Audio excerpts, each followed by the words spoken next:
gypsy blues that happens every night. And I ain't never met a riverboat dealer that could ever be a friend of mine. The summer heat never treats me kind, it leaves trouble on my mind. So I'm bidding farewell, putting in my notice, and I'll see you at another time. This highway does not know my name, and I don't care. No, I don't care. No, I do not. Heading my way for another place, and I got 3 good tires and a spare. Just a white line gypsy getting out of Mississippi with just enough gas to get there. Hello. Budget live, not so live, and I got a light blinking off and on. That's not surprising. It's not surprising. The week we're having at the Duncan House, that is not surprising. But how are you, low-lifers? Hope you're doing well out there. I wanted to wear my Darien shirt. You got to check this thing out. Check it out. I fish better than Darien. Anyone can wear this. It's so true. I'm so proud of this. This was a social media gag to pull on D-Money, and ended up becoming my new favorite shirt. And a lot of people on Instagram loved it. A lot of people on Facebook loved it. So we're going to have these for sale very soon. You can have your own I Fish Better Than Darien shirt. Low-lifers. Low-lifers, thank y'all. Thank y'all so much for joining me week after week after week. And I've seen the comments. I'm way behind on YouTube comments, emails, Instagram messages, and Facebook messages. I'm not ignoring anybody. I am way behind, and I need to spend about 3 days getting caught up. And I try to reach back out to everyone that reaches out, and I apologize. But overall, you guys like the name Low-Lifers. So congratulations, you have been named the Low-Lifers, to say the very least. This will be the podcast for Monday, February 9th. But as always, I'm recording it on Sunday. Beautiful Sunday. 60-degree Sunday right here in Tennessee. And hard to believe the weather that we've had this week. And I sound like an old man wanting to talk about the weather, but I like old men, and you know, I got the gray in my beard to support talking about the weather. But we have gone from just this insanity of rain that we've had, just drowning us, floods, crazy, record rain. And then on, I guess it was Wednesday night, this past week, having dinner, sitting at the house. It gets a little bumpy outside, but, you know, nothing crazy. We're not under any kind of warnings or anything. But I thought I heard a tree fall. Wasn't really sure. Sounded like a big loud crash. Then my phone starts ringing. It's my little bro Blake, and he's like, "Hey man, are you guys good out there? Hearing on the radio that on your road there's a lot of damage from a tornado." I'm like, what?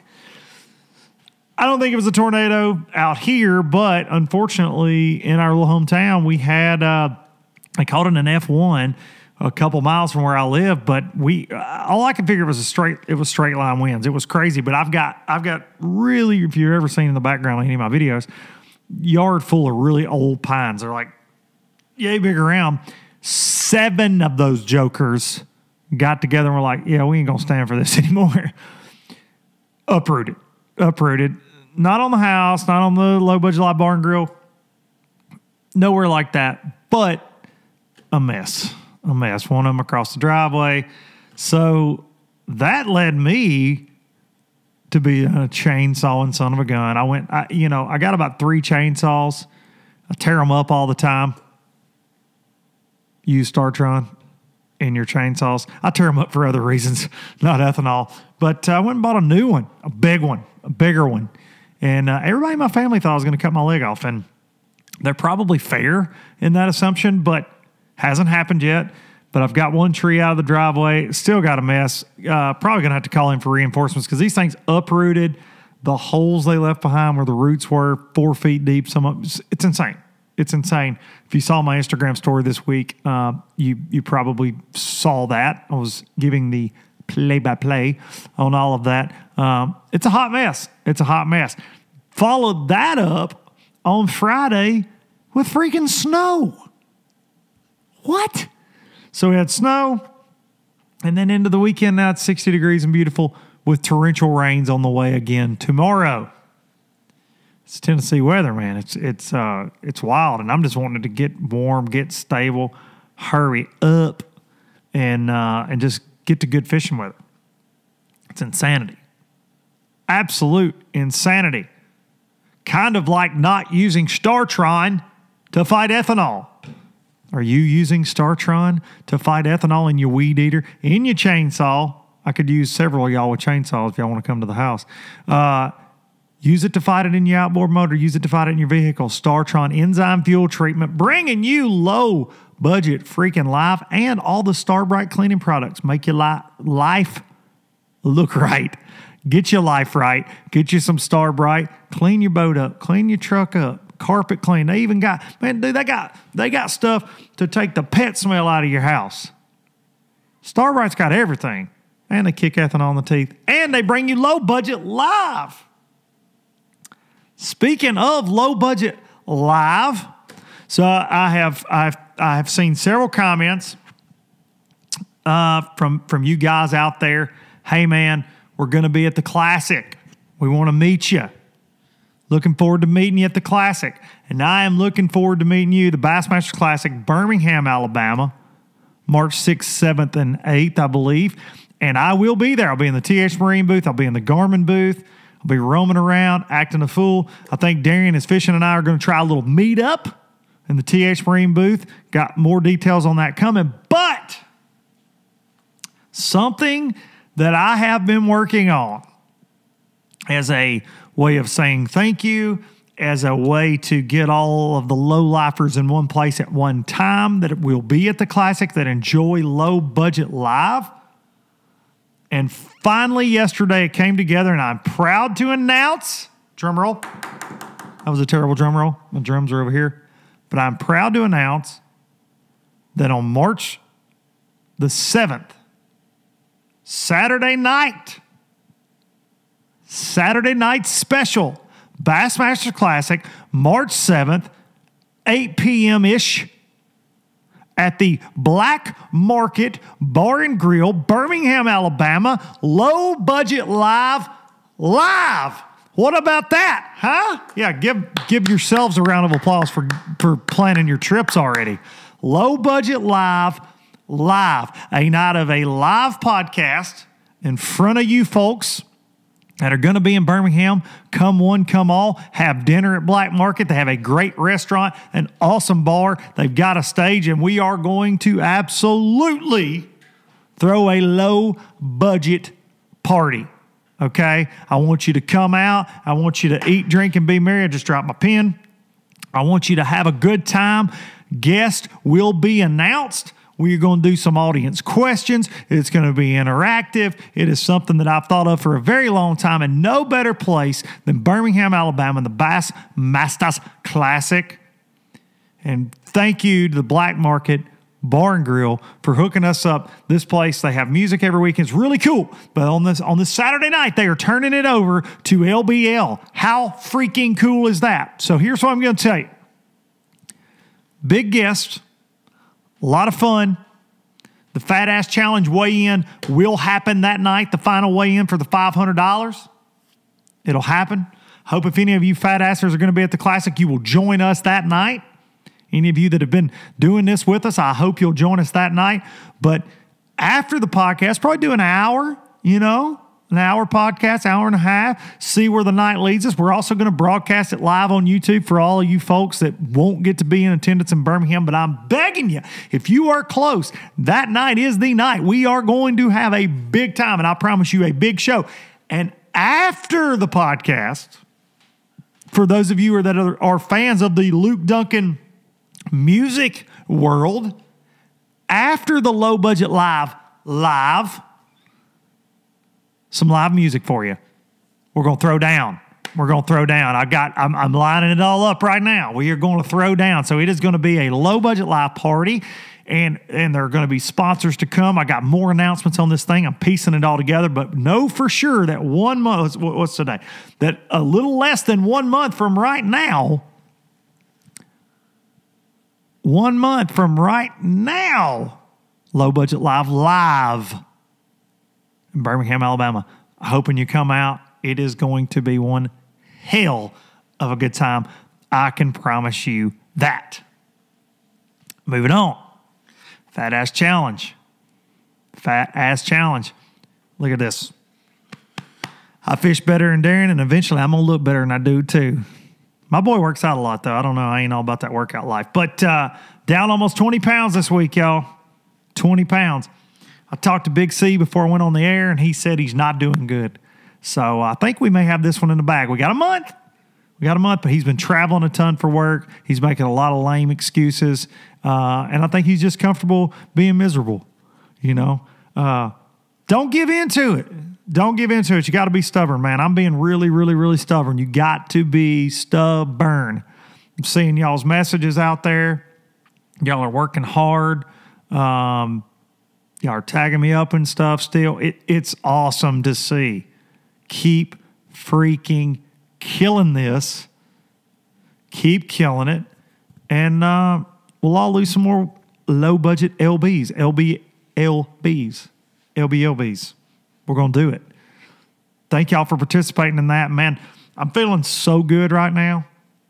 I can, like I said last week, I can physically see a difference in myself. I know I can feel a difference in myself. And my appetite has shrunk way down and feeling good, man. I want it to be a lifestyle change. And everybody says that. You got to commit to it. You got to commit to it. FAC, yeah, you know me. Down 20 pounds. 20 on the nose to be exact. I said it was close. 20 pounds on the nose this week. We'll see where it all balances out. March the 7th, Black Market Bar and Grill, Birmingham, Alabama for Low Budget Live. One quick thing about that, you can expect D-Money, Darian, Stupid Darian is fishing. You can expect Big C there, our little buddy Michael Roby. No telling who else, okay? We're lining it up. I'm talking to some heavy hitters. And it's going to be a dang fun night. So Fat Ass Challenge all ends there. But keep on slinging the diet food at your face. Keep losing weight, man. Let's do this. I'm pumped up, and I cannot thank you enough for holding me accountable. I'm excited about today's show. Very much so. I know that was a long introduction, but got a lot that I needed to talk about. Today's a fishing show, right? Today's a fishing show because fishing is back. I've got two guests. Super excited to talk to both of those guys. But, this week, myself personally, obviously, have not been the only one dealing with crazy weather. You got the Bassmaster Elite Series guys down there at the St. Johns River. They had to cancel not one, but 2 days of competition due to 40-mile-an-hour winds. It's blown the water out down there. It has been absolutely one of the toughest St. Johns River events that I know those guys have ever seen, and I know I've been keeping up with it. And it's still going on now. Today's actually just day 2. It'll wrap up tomorrow when you're listening to this. But it's kind of been crazy. It's kind of been low weights, and it's been tough, man. I've watched a lot of the coverage. And then you slide on up to Eufaula, Alabama for the Major League Fishing Bass Pro Tour. And, man, they got dealt one too, man. I mean, they got dealt one. You got rain and more rain. They got dumped on. The lake came up, and now the lake's falling, and then it got cold, and then they had fog. And, dude, you talk about I hate when people just are always like, it's a grind. But, dude, those boys are having them a time too. But that being said, they caught him an old 9-pounder down at the St. Johns River yesterday, Kelly J. Smashed it. They're catching them again today a little bit. And then you got these BPT guys I was looking right before I started recording, and they're not catching them today. Looks like the second day for Group A. They split them up into groups. Looks like it was a lot tougher on them. A lot tougher. And I have watched both. I'm a fan of the sport. Y'all know my opinions on things, but I got a lot of dear friends over there fishing. I have a lot of respect for the guys fishing both trails, so I've watched it. One thing that has came into my mind this week that's driving me crazy is how I wish that these damn tournament trails would stop scheduling on top of each other. They never will. They always have.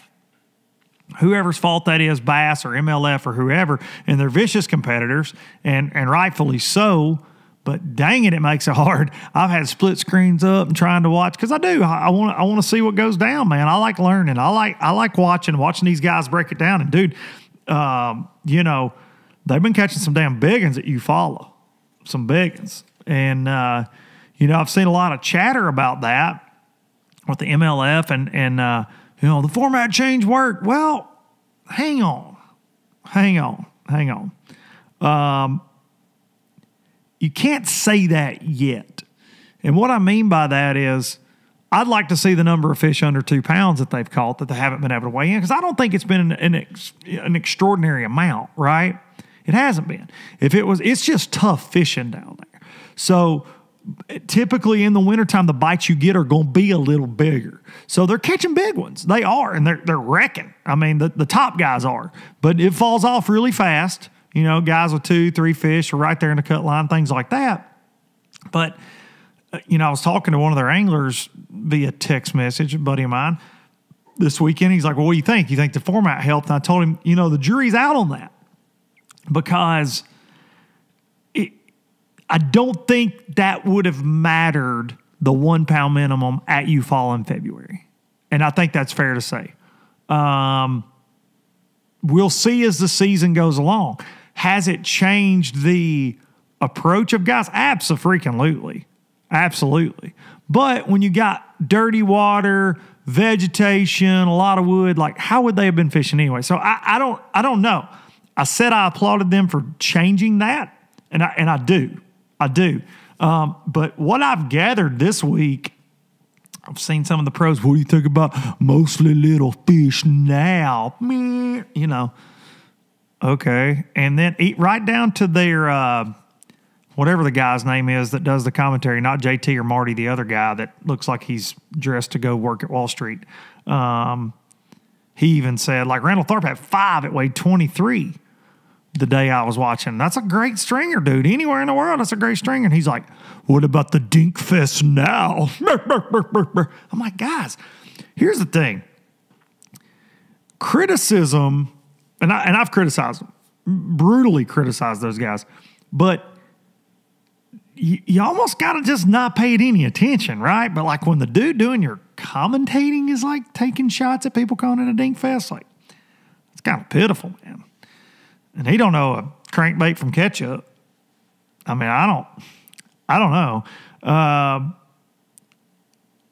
I heard from a friend of mine down there that he overheard some guys taking shots at who's mostly little fish now, because they're at the St. Johns River under like brutally tough conditions. It's so stupid. So stupid that it's got to be that divided. So stupid. But overall, MLF having a good event. A lot of it still makes me laugh, but having a good event. A lot of guys are smashing on them, and we're actually going to talk to an angler that's there.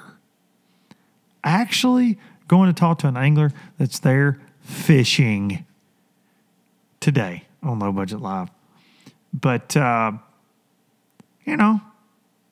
interesting to me. It is funny to see the guys get so tore up about that mostly little fish. And y'all know, if you've listened to this at all, I've always defended the format, right? I don't think it resonates with people, but I've defended it in that it is theirs, it is original.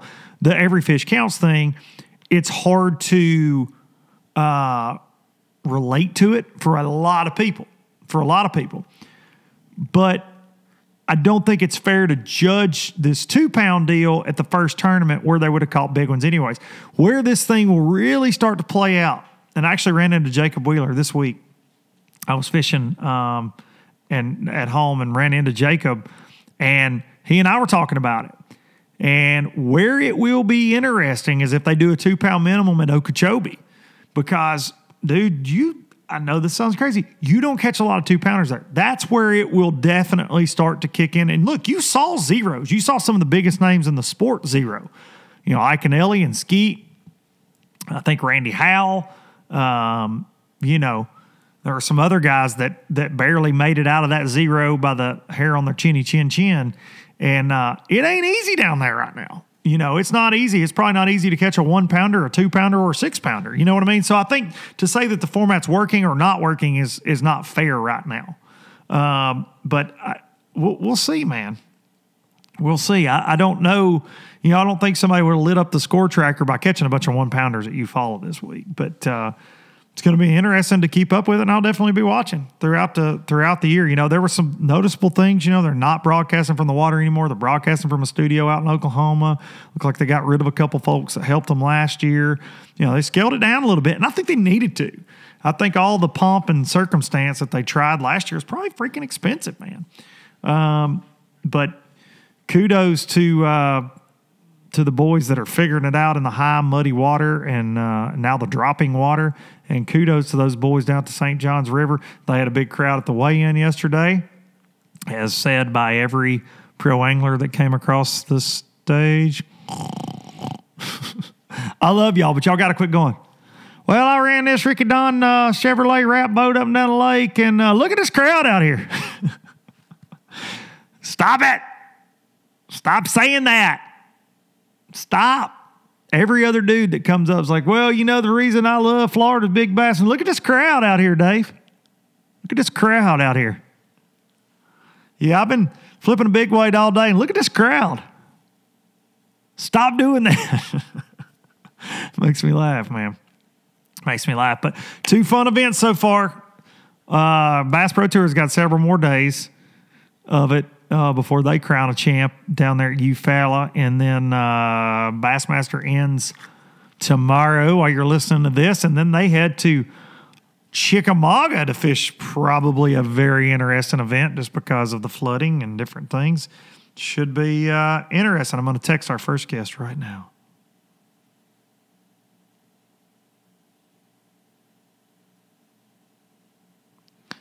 Text him right here. See what we can come up with here.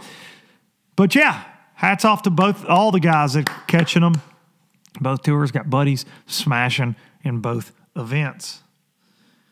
My first guest today, now that I got all my rants out of the way, not even rants, just observations. But my first guest today is somebody that I'm really intrigued to talk to. I've been keeping up with him a little bit for the last couple years, and he is a young man that is tearing up the bass fishing world right now. And I don't do this a lot. I don't get a lot of folks on that I just don't know that much about. But we're going to talk with today a Bassmaster college champion, an FLW college champion. Got Cody Huff. What's going on, man? What's going on, dude? Thank you for coming on Low Budget Live. I was given this amazing intro, and then you picked up the phone. So I want to continue by saying this guy, for those of you out there that are listening to this, watching this, you don't know this guy. I have a feeling you will very soon. But for bass heads like me that keep up with all the going-ons in the sport, this dude has been on quite a roll lately and has been catching them up. But Cody, thanks for coming on, dude. Thanks for having me, man. I appreciate it. It's pretty cool. Well, dude, it's you're the first college angler on Low Budget Live. So I don't know if that's we might send you a plaque or something. This is low budget. It may be on notebook paper. Hey, that's all right. That's all right. Well, dude, so I was reading, and I did not know this about you. You are from Ava, Missouri, and there's also another guy that's caught a few bass that's from there. By the name of Rick Clund. That's pretty cool, right? Oh, man, it's awesome. I've been super, super lucky. I mean, just to be able to even say you're friends with a guy like that is just, you can't really even put it into words. So you have a relationship with Rick? Yeah, man, we're actually good buddies. Awesome. We get to go fishing together every now and again. And we talk probably once or twice a week normally. No Honestly, kidding. I just talked to him yesterday. No kidding. Dude, that's incredible. So for me, you're a lot younger than I am, but for me, that was the guy. And will always be the guy, but he was like my dad's guy too. You know what I mean? Rick's been a legend longer than you and I have been around. And oh yeah, man, put together. So does he ever give you any advice of any kind, or is it kind of do you talk fishing? Do you talk life? Because Rick is very he is very prolific in his words. He passes on great wisdom to people. What does he give you a lot of advice? Yeah, he does, man. I mean, it's like we'll always call each other and kind of bounce stuff off of each other. But I mean, he's always got like if I have any kind of question, whether it's like sponsor related, catching fish related, and what this cold front's going to do to him, I mean, that's the guy to talk to because I mean everything he says is right because he won't say it if it's not right. He puts so much thought into each word. But I mean, if he says it, you better listen. That is very true, man. He is. I met Rick. This is so funny. How old are you, Cody? 22. 22 years old. I met Rick. I started fishing the opens. We didn't have college fishing whenever I was at the University of North Alabama, so I fished the Bassmaster Opens. I met Rick going into my first season, and I'd met him before, like autograph chasing and stuff at events when they would come around, but actually like worked a boat show with him and was around him and I've always I'm never at a loss for words, but man, I've probably walked up to him and said something along the lines of, "Hey Rick, my name's Luke Duncan. I'm going to be a big pro," and couldn't breathe talking to him, but I'm going to be on the opens this year, and I know you fish the opens, and I can't wait. Blah blah. And he put his arm around me, and he says, "Luke, you've got a lot of nervous energy. You need to learn to harness that energy." And you'll do well in life. I swear, that was my Rick Clun. That's my Rick Clun story. That's the advice he gave a 19-year-old me. And you know what? I never learned to harness it. I believe that 100%. I mean, that sounds just like you. Oh, it was so awesome, dude. It was so awesome. We were in Birmingham, Alabama, man. So did you grow up there in Ava, Missouri? Yeah, I did. I've lived there my entire life. Always fished around there. Actually, that's how I ended up meeting Rick. I always knew he lived there, and I never actually personally actually knew him. And we were fishing a tournament one morning, and me and one of my buddies, and I just got dumped in the water, and I was waiting on my buddy I was fishing with to come back to the ramp, and I didn't realize it was Rick, but Rick had just backed his boat in, and he had his boy River with him, and River was really young at the time. And River went to throw the trolling motor down, and when he did, he accidentally kicked the trolling motor on constant. Oh, no. And it stretched him out. He grabbed a hold of the dock, and it stretched him out, and he actually ended up falling in the lake. Good. So I went up there and jerked this little kid up out of the lake, not knowing who it was, and it ended up being River. And ever since then, me and Rick have been really tight. Unreal, man. What a cool story. Yeah. Such a cool story, dude. So this is your senior year, correct? Yep. This is my senior year. What so big shout out to Bethel University, the bass fishing. No offense to my University of North Alabama Lions, but Bethel, you guys kind of own it between you, Cole Floyd. You boys make a little noise, and several other guys. But what are the plans after Bethel, man? Right now, if you so I noticed you fish FLW college events, you fish Bassmaster events. You just won what was the Costa, but the Toyota Series down there at Toledo Bend. Are you fishing any opens this year? Yeah, I'm actually fishing. I'm fishing both divisions of the. Oh wow, okay. So you're all in, dude. You're in everything. I've got a little bit in everything for sure. Dang, man. So my question is this: to a young guy with everything that's going on in the sport, and a lot of people, both organizations, they talk about, they're growing it and they're doing this. What's Cody's plans right now? Where are you headed? I mean, if you're fishing both divisions, most likely you're trying to fight for an elite berth, but do you have aspirations of doing the FLW thing, or is bass your home? Or what are you thinking right now? I love bass. I do, everybody does, but I feel like being a young guy in the industry, you got to take any opportunity that you can get. You know what I mean? If you can if you make the tour and it's time, like you've got to go, you've got to do something. You can't just sit around and keep fishing the opens. If you have to end up fishing the FLW Tour, and work your way up. You see a lot of these guys that are fishing the tour, fishing all the opens, trying to qualify at the same time. No doubt. So, I'm just I'm doing both, and I'll just see what opportunities come up. No, how many of those Toyota series are you fishing? A couple divisions of those also, or just one division, or what are you doing there this year? I wasn't really planning on fishing all of them. I was just gonna jump in one at Table Rock if I had time, because. The classic bracket deal that I won, I get free entries to all the opens this year. That's awesome. So I'm fishing all those. So I was like, man, I'm not going to have time to fish any coastas or anything like that. I just kind of last minute jumped in the one at Toledo just because we had been catching some. But I don't know. It's the second Toyota series and one of the opens conflict the same weekend. So I don't know what I'm going to do. Because that kind of puts me in a tight spot. Because I'd like to make that championship. Because it pays good. It's on Cumberland. And you caught them there pretty good this year, right? Yeah, I had the opportunity to have a good tournament, but I was catching them super deep. And whenever we got a 30-mile-an-hour wind and everything, it just didn't work out. And I didn't adjust very well. I got you. So really, you're just kind of waiting on the doors to open. And that you talked about that Bassmaster Classic bracket. Now you're going to the Classic, right? Yeah, man. Dude, are you? What's that? Like 22 years old, dude. Are you? Are you nervous yet? You're a month out. I'm not that uneasy, but I'm pretty relaxed right now. Of course, I'm excited. But, no doubt. It's just, I'm trying not to get too jacked up about it if I can. I'll probably get pretty nervous about takeoff on the first morning. You look over and you realize, hey, this is the freaking Classic. Right. I imagine when you see Dave Mercer calling out the boat numbers, you'll be like, yeah, this is the real deal, man. Yeah, that may give a guy goosebumps. I'm sure what you seem like a very cool, calm, and collected young man, and I know that I've seen you made a post, and it was your winning fish, the way I took it from watching your video from Toledo Bend, and you got fired up, and you said, for those of you that know me, I don't really do this very much, but you went completely nuts when you got this fish in the boat. You were so excited. So you're more reserved on the water then. You're not out there Iconelli screaming.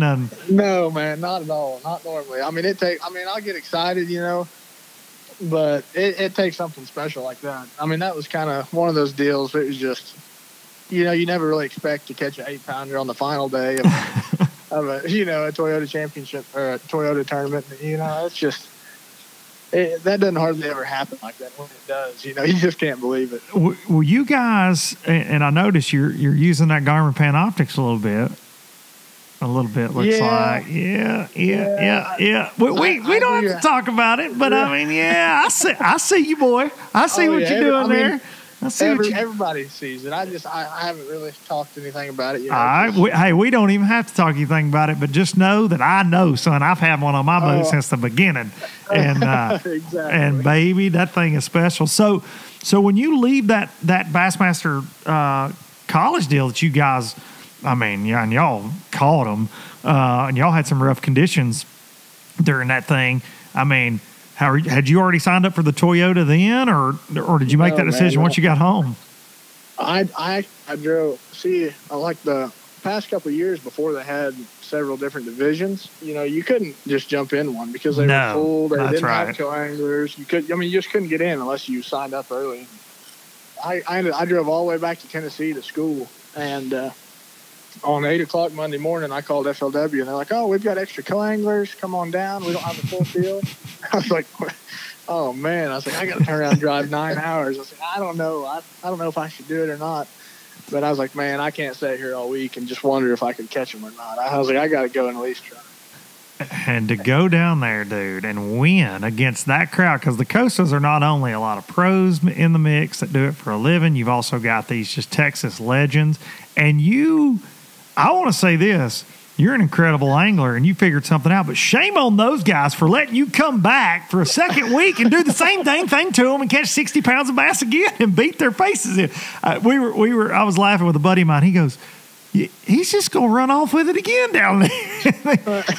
now were were you kind of in the same areas for both tournaments, or did you have to relocate? Was it more of a pattern deal, what you were doing, or did you just have a special spot? Dude, I tell you what, I had 3 kind of key areas. I never really caught them in the same exact place any day. Wow. But they were close to the same areas. They were just moving so much. I mean, you saw what I was doing. I had to hunt for them every day. Oh yeah. And it just I'd get up there and look around, and by the end of on the final day, my trolling motor was so dead. Once I finally found them, I literally caught my 5th fish, and I had 35 minutes left to fish.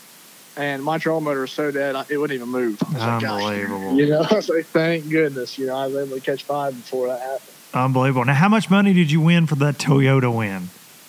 I think not counting any contingencies or something, it's like $35,000. What's a senior in college do with $35,000 when he gets back? I mean, are you like the life of Bethel? Everybody's like, "What's up, Cody? You got girlfriends you never thought you'd have, and best friends, and people coming out of the woodwork." No, I mean, when you catch them one week and do good, you always got a few friends that you didn't really know you had show up. But, especially people from Toledo Bend, they're like, "Hey, bro, what's up?" Yeah, there's been a few of those, but. No, I'm just planning on using it for entry fees, man, and just trying to use it to kind of help me. That's awesome. Not very often you have enough money to actually pay your entry fees and go try to do something. Like if I'm planning on trying to save it, and if I can qualify for the elites or for the tour, that'll be a good chunk down. Oh heck yeah, man! That's what I figured you were going to say and figured you were going to do with it, but I had to give you a hard time there. You come rolling back up with $35,000 to the college, like, "Sup, ladies? What's up?" Yeah, I caught this. I smell like bass, but I came back with a chunk of change. Right. That's so awesome, man. So the rest of this year you got the dang opens. How did you end up at Toho? I apologize. I didn't realize you were in those this year. Yeah, no, you're good. I ended up like 60 something. Nice. I think 60.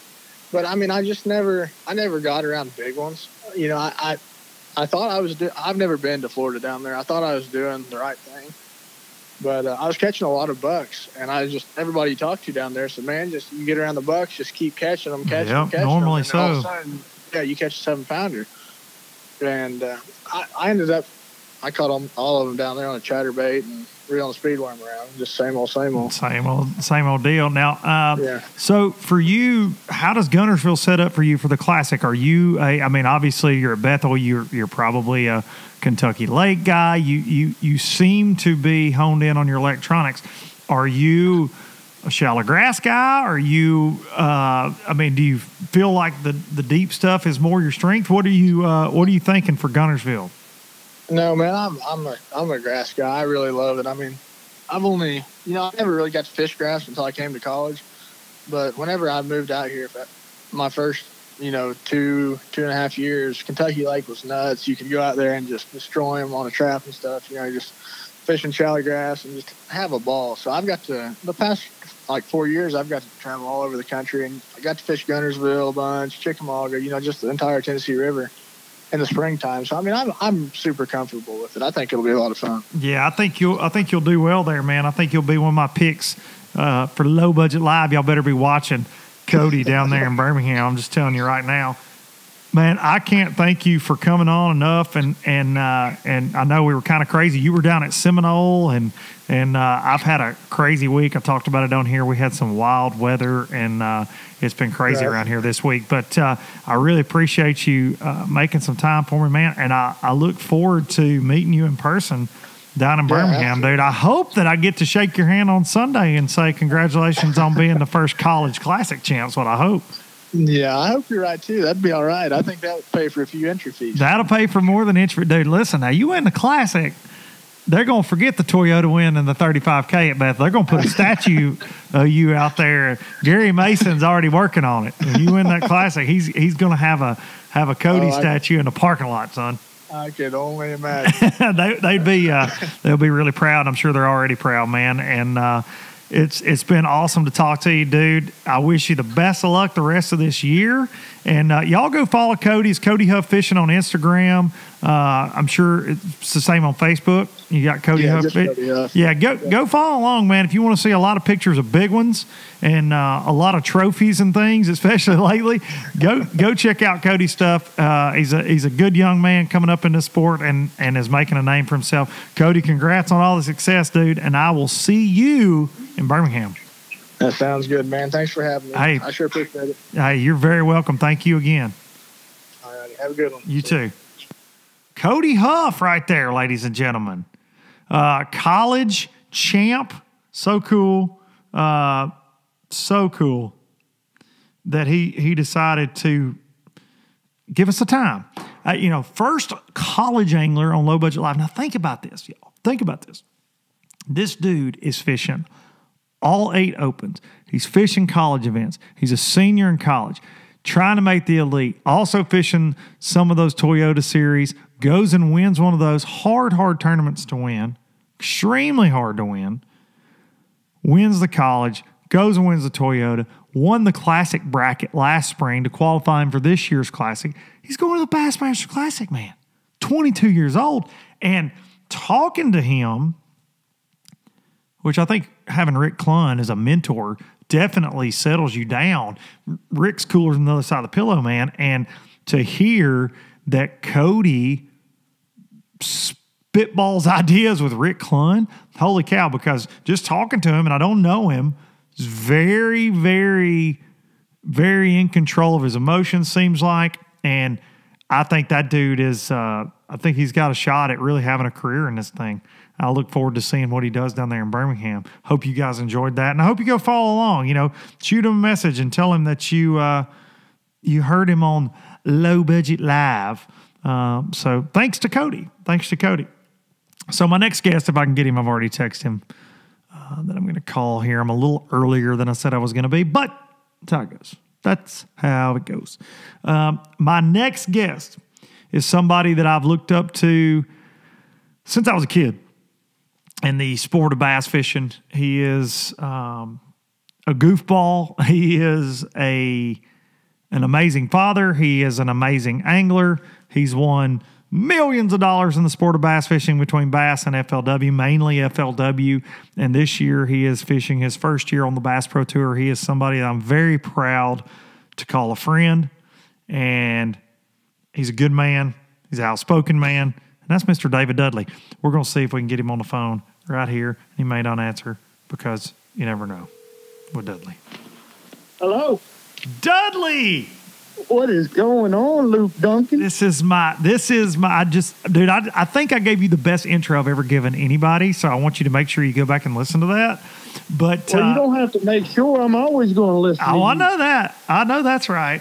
Well, dude, yeah. I just talked to, I don't know if you're familiar with Cody Huff. He's the college dude. He won the Bassmaster College deal down at Toyota, big tournament, and then he went back and won the first Toyota series of the year. He went back down there and won it. He goes to Bethel University. He qualified for the freaking Classic. He won the bracket last year, so he qualified for the Classic. He's fishing all the opens. He's fishing. This kid is something else. 22 years old, but just talk to him. Really cool. Because 22 years old? 22 years old, man. 22 years old. And what's funny... Yeah, he'll be a household name for sure. Yeah, for not too long from now, we'll probably know him. And maybe, he fished the Tennessee River. He's from Missouri, but fished the Tennessee River a good bit. But he's making that Classic on Guntersville, so he'll probably have, he doesn't seem to get rattled. It was pretty cool talking to him. But talking to him, I was thinking, you started your career, you and I both started bass fishing before there were college events, before there were high school events. But you started fishing professionally, what, 19? Yeah, I fished the Bassmasters Classic when I was 19. I strolled in that Coliseum at 19 years old. Unbelievable. Dude, I had diapers on, man. I come through there and went, not to say that bass doesn't always pack it out, but that, back in the 90s, it was like standing room only, doubling it up. And when I strolled through that Coliseum at 19, I just was looking around that Coliseum and going, oh my gosh. You're like, this is it. You're like, this is it. This is my moment. I remember going up on stage and being interviewed by Ray Scott. That's crazy. He's talking about me, and I'm standing up there, you know, of course, as a 19-year-old kid, just going, oh my gosh! It was an adrenaline rush. It's a time I'll never forget. Where was that tournament at? High Rock, and Mark Davis is the one. Okay, that won it. So probably 92 then. 92, Yeah. 90, yeah, 90. The year he won Angler of the Year and the Classic, I guess. Yeah, I think so. Yeah, Yeah. I was, man, I remember that. That's crazy, dude. That's well, that's awesome. And you've gone through, I mean, all these phases of your career. You've won every freaking thing in the sports you can win, just about, other than the Classic. And you didn't stay at Bass long. You didn't stay. You fished the tour for a little bit, and the Bassmaster Tour. Yeah, I was on the Bassmaster Tour. Or was it top 150s in? Or well, it used to be called the BP Top 100. That's right. That's how long ago it was. But anyway, so think about this.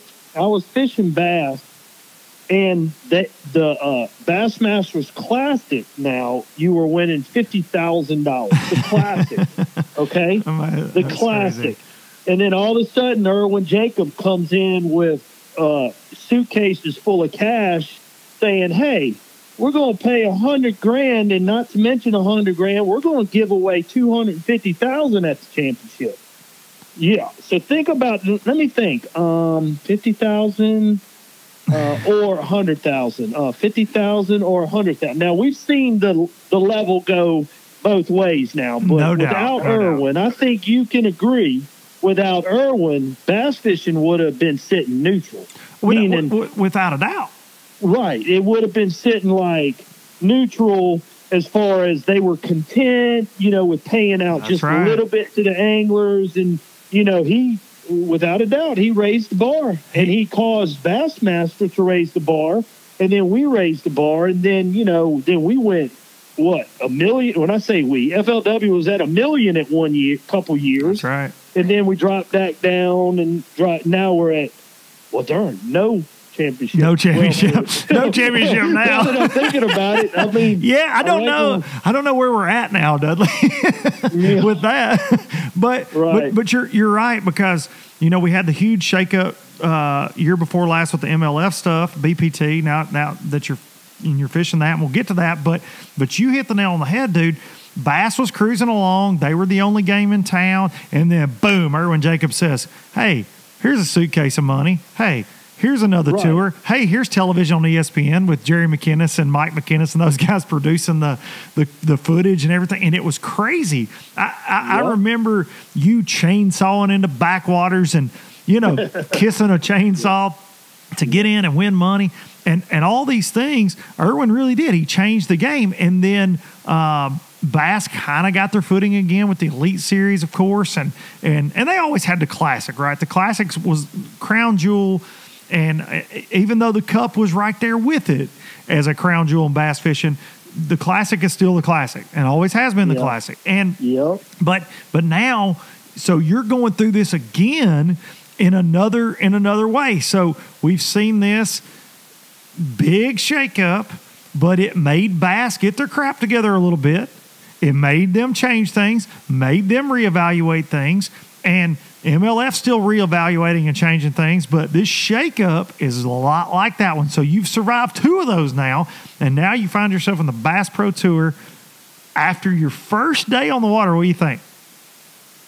Dude, you know, before fishing the event, everybody was like, Dudley, it's a different type of stress. It's, you know, intense. It's, you know, I'm just talking to other anglers that's been doing it for a year, and I'm like, you know, kind of what is it like? So I kind of had a feel for what it's like, and I think it's different pressures.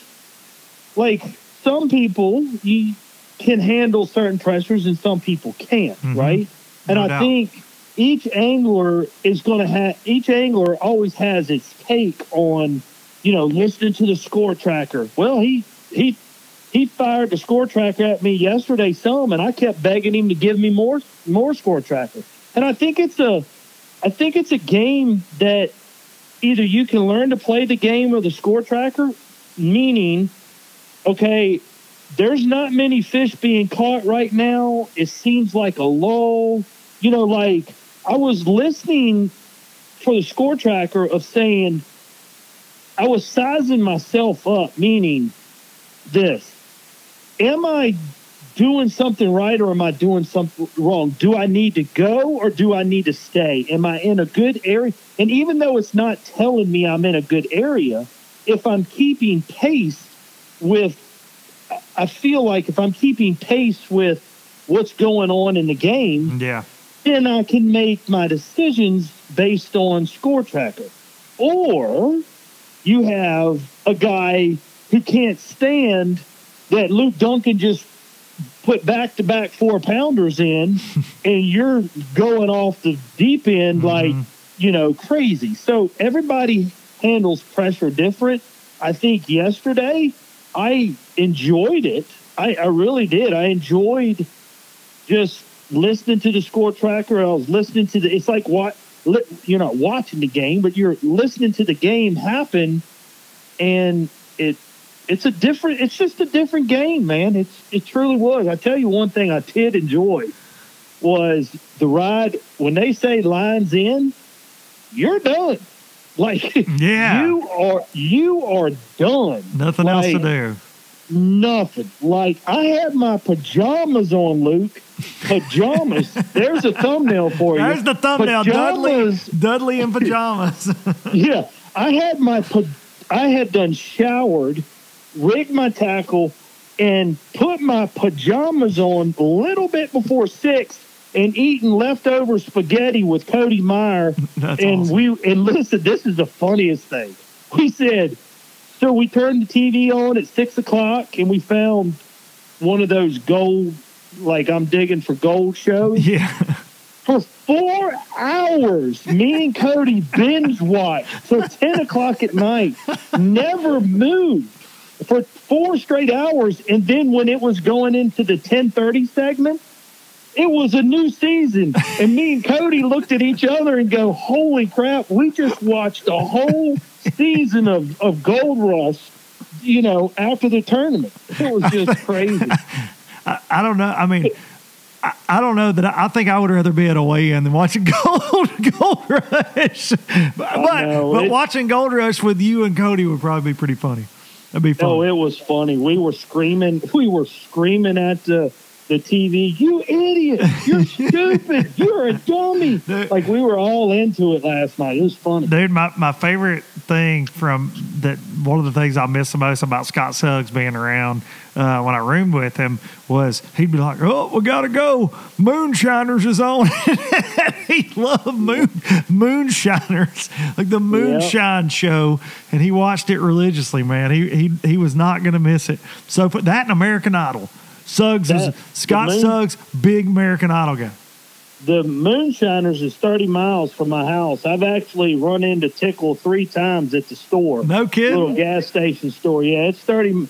That show takes place 30 miles from my house. That's crazy. That's great. Don't tell Suggs he'll be following you home. Yeah, because he wants to meet. Sat on the plane with Tickle one time. Really? He was so drunk. Yeah, my seating was right beside Tickle. We were flying out of Lynchburg, where I live, and that's the same place he flies out of. And my seating just happened to be right beside Tickle.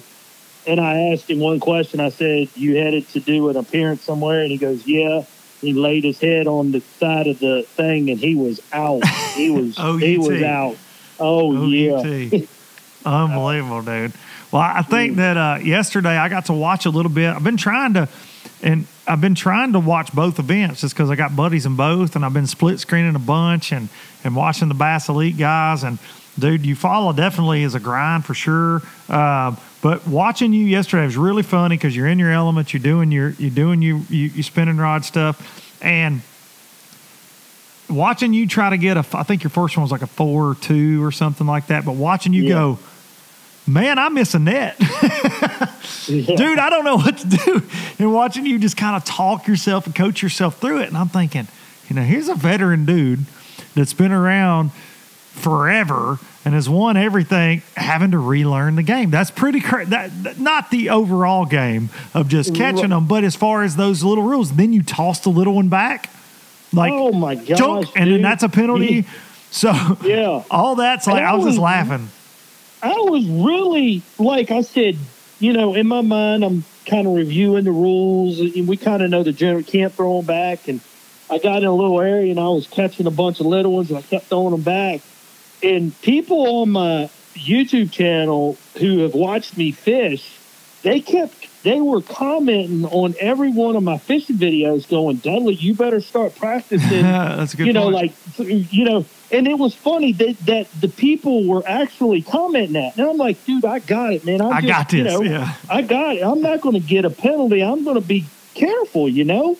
And, dude, I just got in the rhythm of catching a few, and then all of a sudden I caught one and just tossed it back like normal. And he goes, beep, or whatever. Yeah, that's a 2-minute penalty. I was so mad, man. So mad.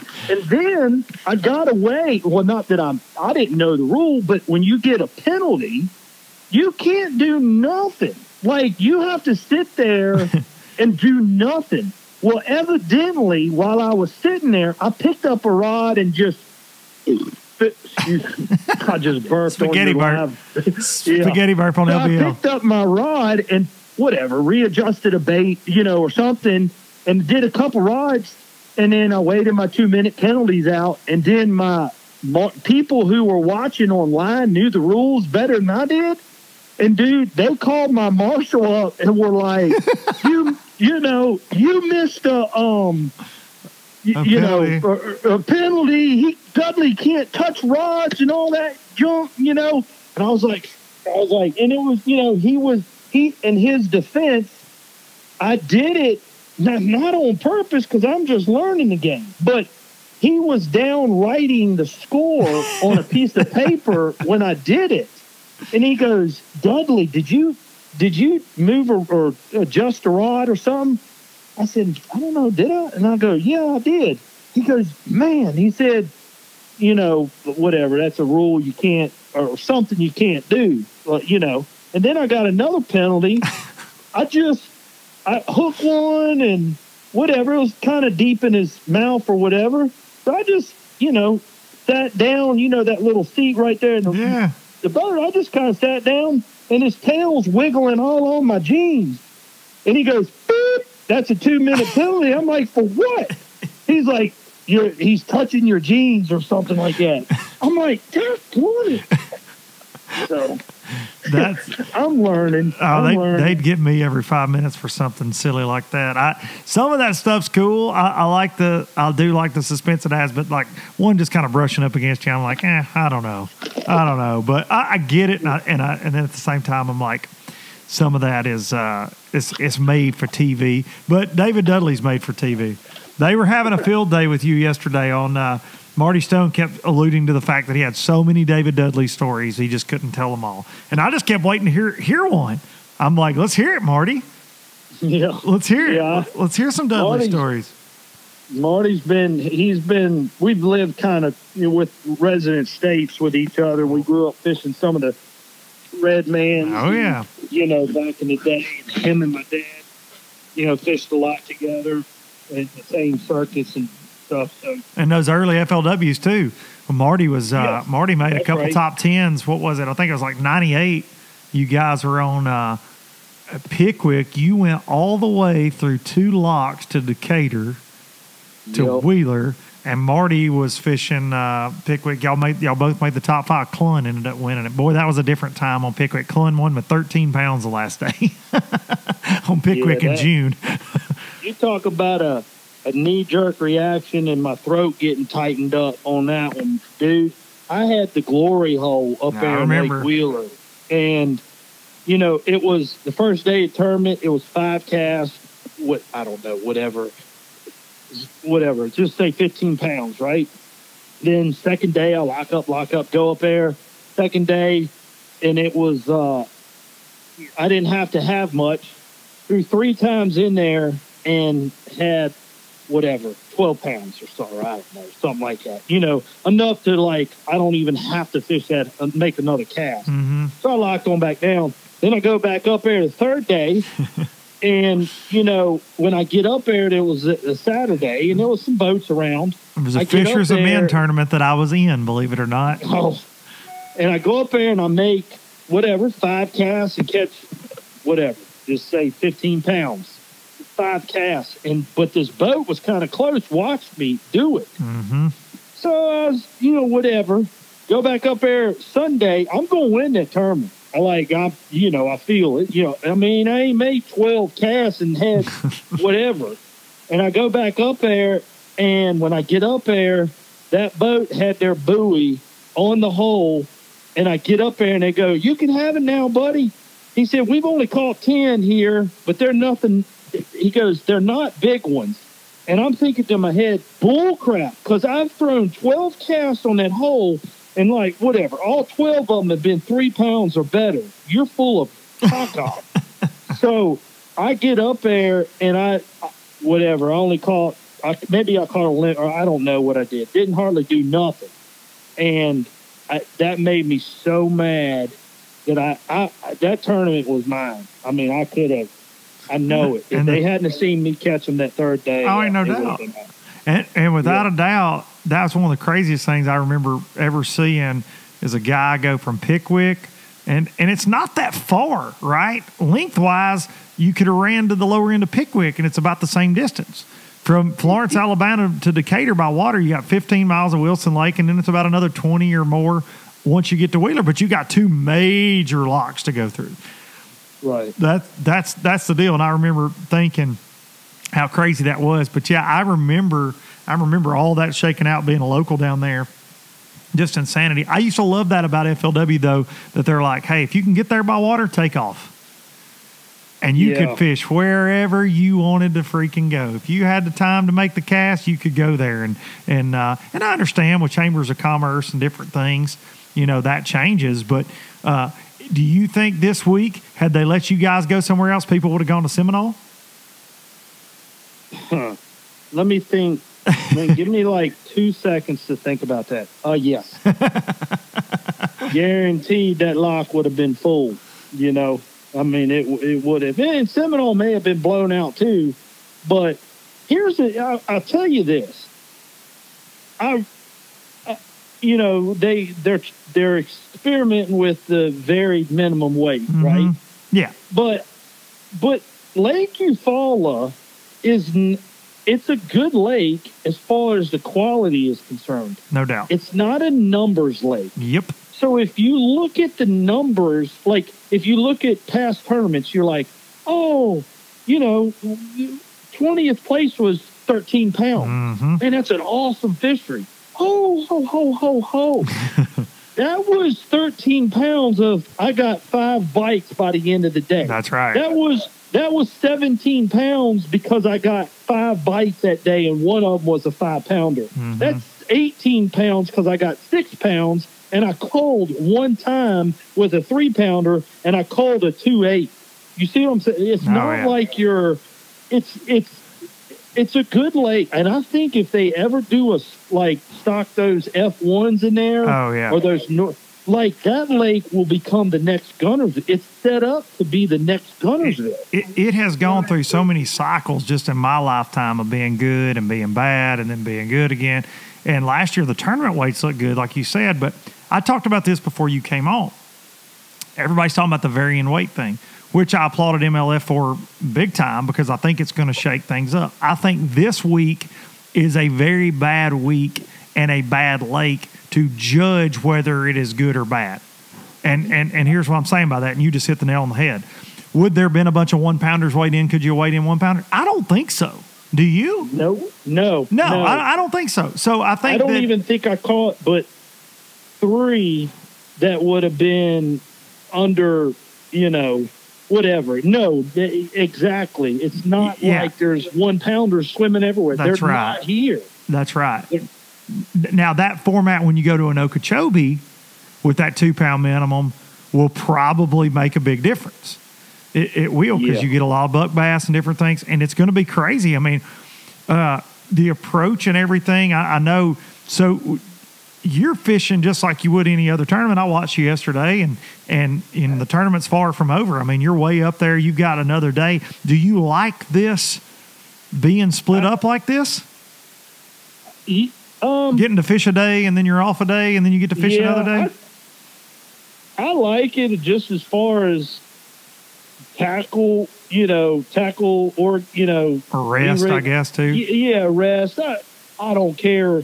We're all fishing, like when doesn't matter. It just keeps you away from home a little bit more. Yeah, so it doesn't matter out there. If I fish, off a day, fish a day, off a day. Yeah, I don't mind it. I mean, it's relaxing. Do you feel like you get out of rhythm though, or do you feel like no? Because you get dialed in on something. I mean, all of us fishermen, you want to go right back the next day. When you have a bad day, sometimes you don't want to. But I mean, having that day in between, I think if there's that 3 week period, and you agree, probably there's always not even a 3 week. There's always that 1 week where things when you first see the buds come out on them trees, we go to a lake and the trees are barren, and then Monday you saw a hint of green or like bud, and then by the end of the week they're you can't even see the mountainside. It's all green. A week and a half. Things are changing. That is right. But besides that week, that happens typically, that things change, truly do, day to day. It don't matter, day here, day off, that doesn't. But that 1 week, I would not want to be sitting around, because you're gonna go out there the next day, and just as quick as those leaves have changed, the fish are doing the exact same thing during that 1 week of the year. It's rapidly changing. So. Well, what will the conditions do? Do you think, is it going to improve for y'all tomorrow? Because it's been bad. I mean, I've watched, just as far as the flooding, and then, the water came up and it turned to red mud, and then, is it going to get improved for you tomorrow, you think? I don't know. Watching the score, we're allowed to watch the score tracker, and that's it. Yeah, I've looked at it today too, a little bit. Yeah. Looking at the score tracker today, and I'll study it a little bit more, I would have thought, the water came up, right? Mm-hmm. Group A, the water was sky high. And then when I fished Group B the very next day, it went from rising waters to, when I come back riding to the boat ramp at 7:30 in the morning, way after daylight, we don't even go until late. But anyways, when I rode by and over the bridge, I looked down at the bridge and go, holy crap. So from super rising fast waters to super low dropping waters to this today, I thought stabilization would have been good. Mm-hmm. You know what I mean? Yeah. But it looked like on Score Tracker it was a little bit slower. And Cody just walked in and showed me Score Tracker as I was talking. Guess who's in the lead? Who? Thrifty. Mr. Brian Thrift. Thrifty. Yep. Mr. Brian Thrift's in the lead right here on his Group A. And Brian Thrift at you follow weight. He caught some there? Yeah. You don't say. Yeah, exactly. Lord have mercy. Yeah, the boy is, he's like you. He looked like he adapted pretty quick to how the new crowd and everything, man. It don't matter where he goes. He's something else, man. He's something else. Well, I was proud they put a camera in your boat right out of the giddy yesterday. They go full Dudley right out of the gate. I liked it. Yeah. Yeah. Well, dude, I gotta say, so you've been, and we've talked about this a million times on here, you and I, because Dudley is one of my, for those of you that are just now finding yourself being a low lifer, listening to Low Budget Live, Dudley's been on the podcast several times, and you're always outspoken, man. You're controversial, but your last video, the woman tournament video, how's the response been to that? Oh, that has been the women. I think it's been very good, really. It was a thought-provoking video, meaning... Which most of yours are. I'll give you that. Most of yours are. why has there not been any female anglers to come out and just, I'm not going to even, just become what we consider a professional fisherman, meaning on the Bassmaster Elites or, the the MLF side, you know what I'm saying, on the professional tour. Why has there not been in all these years? Now, there's been a couple, Fish the Classic through different divisions, but I'll summarize it up really quick what the whole video is about. You can go back and watch it, but it's basically saying, hey, is there any in fishing? Is there any physical difference between us men and women? Technically not. It's muscle memory. Casting is nothing but muscle memory. Skipping a dock is muscle memory. Flipping is muscle memory. So the people who control their muscle memory, and a woman can do that just as easily as a man can do it. Okay, it's not like we can cast 100 feet and females can't cast. But no, a female can cast the same. It's not much physical difference. A female can go out in heat and weather and cold and wind just like we can. Okay, so then it comes down to, hey, does a man think better than a woman when to throw a shaky head, when to pick up a spit? No, it's a thinking game. So it's not like we have an advantage over them. Most women are a lot smarter than us. Right. So it's like, what is that? Why haven't we seen it? And the only logical thing, some of them have been saying money, because females can't get, it's not, and I hear what they're saying, but I put on roofs for a living, and it's not like money doesn't equal success. If I gave you $40,000, that don't mean that female's going to become a professional. No. Right? I've heard a few things called, talking about, hey, well, the wife has to bear the child and she has to bring them up and, all that kind of stuff. Well, there's, that's a choice that they make, but that still has nothing to do with the topic of why a certain female could have chose not to have kids at the time or married, had a supportive husband. Here's the only logical thing I've said is that it's an odds thing. So we're going to use easy numbers. Let's just say there's 10 million men or men that are like, I'm just using easy numbers. This is not making this clear. It's not accurate. So people don't comment on your channel. Oh, they're going to comment. They're going to comment. But well, so we're just using easy numbers. So let's just say there's 10 million inspiring males that want to do this. Okay. Well, out of that 10 million, there's going to be 300 people, which is like 1%, less than 1%, that is going to get it, excel at it, like understand it. And, just it's like second nature to them.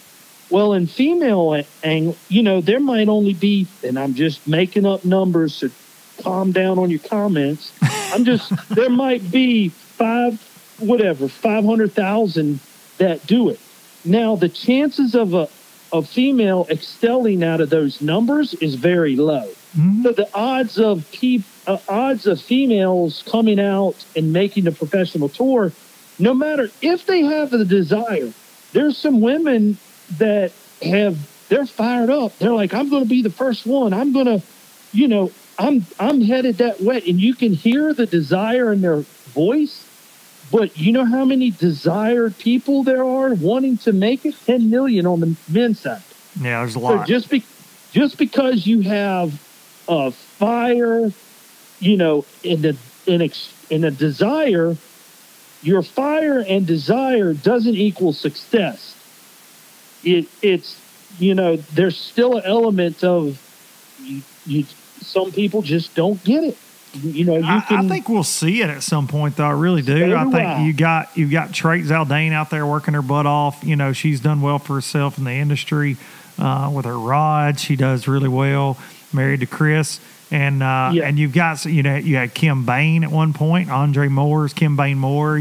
She was a successful female angler. But you're right, the numbers, and that's it's a numbers thing. It is a numbers thing. But I do feel like, and I don't know why the saltwater world is this way, because I follow a lot of saltwater stuff, and I know you do too. But there's a lot of female anglers in saltwater, and it seems to be growing. Yeah. And I'm not talking about the bikini-clad chick that holds one up for Instagram clicks. I'm talking about real deal, fishermen that love the sport like we love the sport, and it's definitely grown on the saltwater side. And I don't know how we do that on the bass side. We've seen. I mean, I can think of less than 10 that have tried it. Honestly, in my last few years, 10 or 12 maybe. I'll say this. When it comes to saltwater fishing versus freshwater fishing, or bass fishing in general, saltwater, here comes the comments. Saltwater, love it. Saltwater fishing, bass fishing is the calculus of fishing. Oh, no. Okay? Oh, no. Yeah. Here we go. Bass fishing is the calculus of fishing, I feel. So here comes your channel is going to grow big time because no, it doesn't, because they hate when I post saltwater stuff, so it doesn't even matter. But keep going. but I'm a saltwater fanatic. My passion is saltwater. I will fish. If you said Dudley fresh or salt, I'm going to fish salt. Now, you're not dealing with there's some like redfish or they get pressured pretty well, but when you're dealing with, say, inshore, like speckled trout, that there's 2,000 of them in that school, and you're throwing over there catching one every cast. Come on. Now, bass fishing, you're fishing, whether you're croaker fishing, spot fishing, trout fishing, putting your boat in gear, throwing an umbrella rig behind the boat and calling yourself a striper fisherman, it is. Now, there is strategy to it. Now, don't get me wrong. There's strategy to saltwater, but not the strategy that it is with bass fishing. You're dealing with fish that's been hooked 5 times before the month of June every year, okay? They've been caught in February. They got 3 piercings in their mouth and eye from a jerkbait from February to March. Then from March to April, they got wiggle warded, so they got 6 more piercings. From April and May, they got caught 3 times with the wacky rig. And by you. And then by June, they're out there dragging turds, TRDs, and big drop shots and shaky head, and get caught 8 more times. Now, I'm not going to catch that speckled trout that I released 2 months from now because he's somewhere else just having a good old time. Or he's in the frying pan. Right. So to bring it back, I'm just saying that bass fishing is a complicated sport and it's not made for everybody. Okay, that's all the point. Saltwater fishing is there. Now, a female can learn the game and she can study the game just as well as a man can, okay?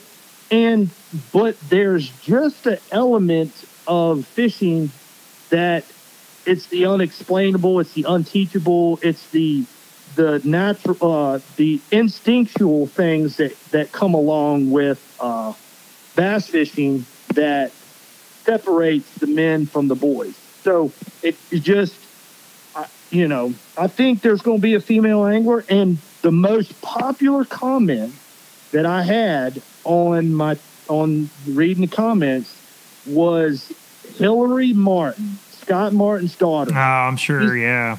He's got a channel, and evidently he's got and she's got he's got a hell of a coach. No doubt about that. Yeah, her dad coached to it. She was the number one.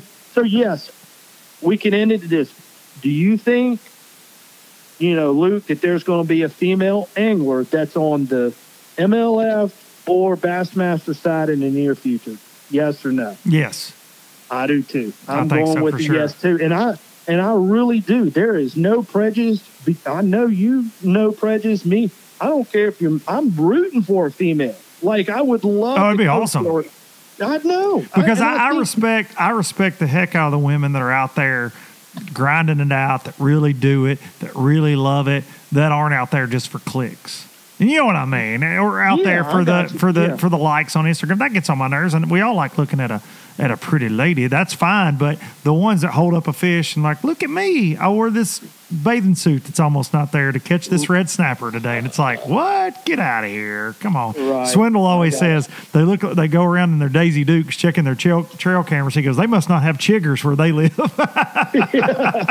Because that's what I feel like, But yeah, well, I think it'll happen, man. And I know you're a girl dad.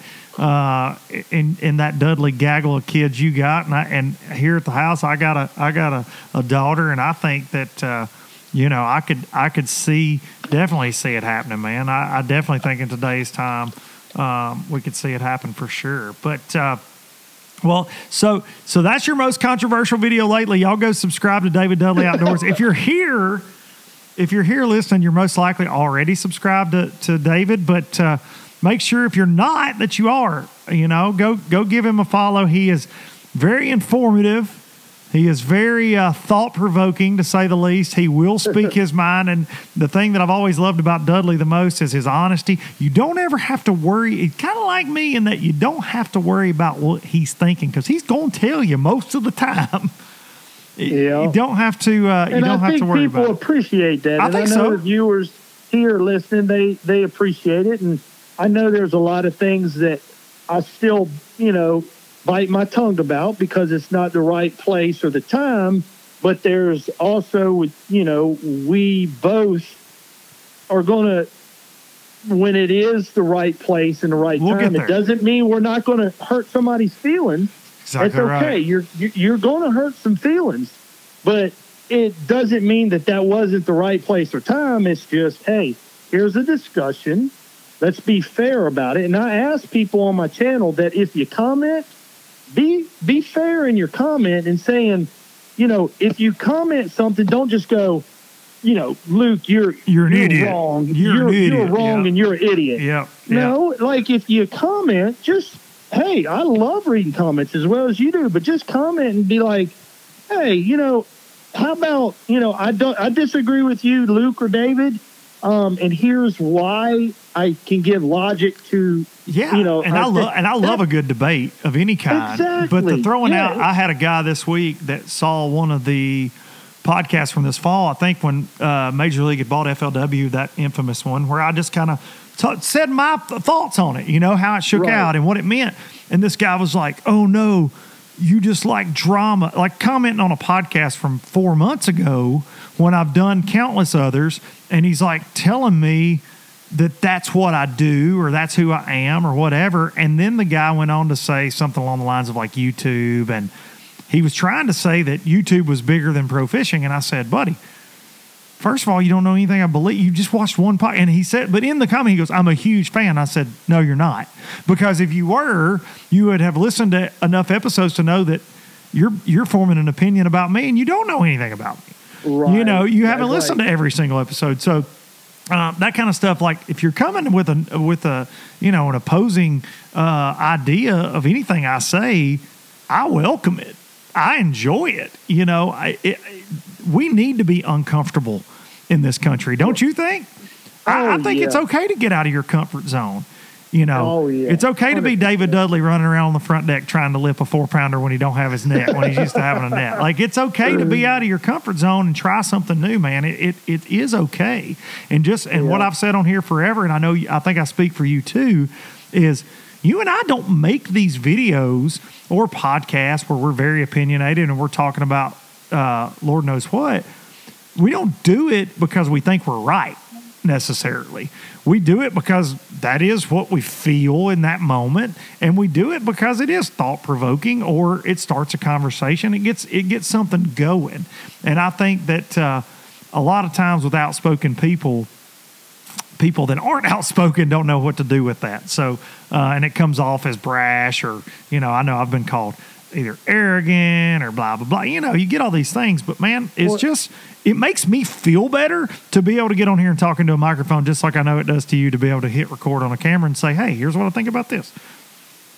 Yeah, exactly. And I think, you know, we live in a society where we're afraid to speak the truth because it might go against what somebody thinks. Mm-hmm. Like, no, you are a man or a female. You know, and I'm going to call you a male and I'm going to call you a female, you know? And it's, you know, just like up in Canada, that they're subject to whatever, like getting, I think they can get arrested if you don't address them as their proper pronoun, which is, you know, it's all, anyway, I better shut up right now. You're gonna dude, we've gone into like gender neutral stuff on Low Budget Live. I never thought that was capable. We're breaking down doors, Dudley. Yeah. We're breaking down doors. Oh. So we probably need to get back to fishing before we get ourselves in trouble. That's amazing. That's amazing. Yeah. Well, dude, I have kept you for a long time. 42 minutes of David Dudley time. You're probably gonna have to break this. No. I go full send, buddy. I go full send. This is gonna be about an hour and a half episode, and we're rolling. All right. We're rolling them out. That's what I do. I'll as long as they're under 2 hours, I send them out there into the world, buddy. Look, man, I will be watching tomorrow. I'll be keeping up with that score tracker. I'll be watching you to see if you can make that. Hopefully you'll jump up there in first place and you'll get to automatic bid to the top 10. But I'll be watching like for you, dude. Going to do it already. He's got That's like awesome. a 15-pound lead over second now. Holy cow. Yeah, he was still in like fourth place when I was watching earlier. He's done overtook first and's got like a 15-pound lead over second now. So he's thrifting. He's doing the thrifty thing. Yep. Well, dude, go do the Dudley thing tomorrow and make that final day and go win the first ever BPT that you compete in and make me proud. Make me proud. All right, man. Tell Cody Meyer I said to tighten up a little bit. Cody, Luke Duncan said for you to tighten up a little bit. He said he's definitely going to tighten up tomorrow. You better tighten up. Catch 20. What'd you say? You're going to catch? He said he's catching 25 pounds tomorrow. I like it. Do it. He just said I am. He's going to do it. Both of y'all are going to do it. Buddy, I really appreciate you coming on, and hopefully we'll get to talk again next week after you win one. All right, man. Thanks for having me. Thanks, Dudley. David Dudley, the one and freaking only. That's all you can say about that man right there. He is one of a kind. We went down some rabbit holes. We tend to do that. Pretty cool to get to talk to him on an off day, but that is one thing I'll say. Major League Fishing, the off day, I can reach out to these guys and record a podcast. It's so cool. I didn't take advantage of that last year, but very cool. He's right mid competition, and we got to talk to him, get his thoughts. He goes back out there tomorrow. Wish those guys luck that are trying to win $100,000, man. Win that old $100,000. That you follow. So I want to say thank you for everything. Thank you for listening. Thank you for commenting. Thank you for emailing me. I really, really, really appreciate it. But most of all, I want to say thank you for watching Boats and Pros.